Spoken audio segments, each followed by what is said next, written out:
Right now, I believe the statistics of people in this country who are overweight is around 30 to 35%. I'm sorry, it was close to 70%, Yeah. and then obesity is about 30 to 35%. What do you feel is the cause of all this, and how do you feel we can turn it around? So I would really say that it's the processed foods. You know, we have a lot of like hydrogenation. We've got the corn syrup. The body doesn't know how to metabolize these things. So we're seeing, you know, little children that have all silver teeth because they're drinking soda, you know, even like 3 years old, 5 years old. And it's just really sad to see, you know, their teeth are in such a bad condition. So I would say it's really the quality. Again, I always bring it back to the quality of the food, the sourcing of it, the manufacturing practices. Is it a processed food? Because I've said from day one, when I talk to people about health, your body is not a processing plant, you know, so you really want to treat it mindfully with what you're putting within, because the liver and the kidneys, which are our filtration systems, can only handle so much. So I would start by really being discerning, you know, reading labels, starting to learn that, you know, the food industry as a whole is very savvy. And when they realized that, we started to realize that the names of things meant certain things. So for example, MSG has many different names: autolyzed yeast extract.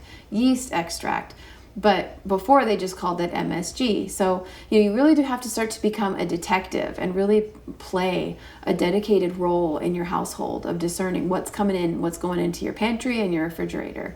You know, because there are many different names for different additives, and you know, that'll say natural, but is it really natural, or is that just part of the brand name? So we really have to, you know, get 2 steps ahead of the industry and really do our research.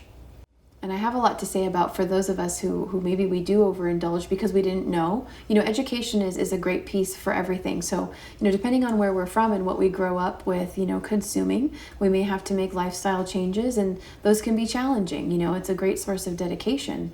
But you know, one thing I always want people to know is not to feel hopeless if they are overweight, if they're struggling with their health. There's always a solution. It's just dedication and really self-love. It's a commitment to the self to maintain and restore your health.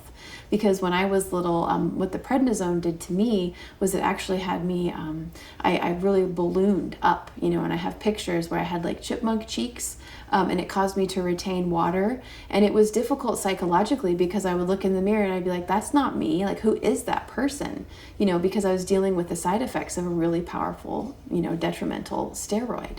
But thankfully, you know, my mom was really dedicated to my health. So we exercised and we did like Cindy Crawford, you know, workout videos and stuff. And we were really careful about my diet and watching my sugars, and because I was pre-diabetic and, you know, a lot of things. But don't get scared by a diagnosis. Don't get scared by numbers. Everything can be brought back to stasis. You know, the body is very powerful if we provide it with the right tools. It can bring itself back to a healthy stasis.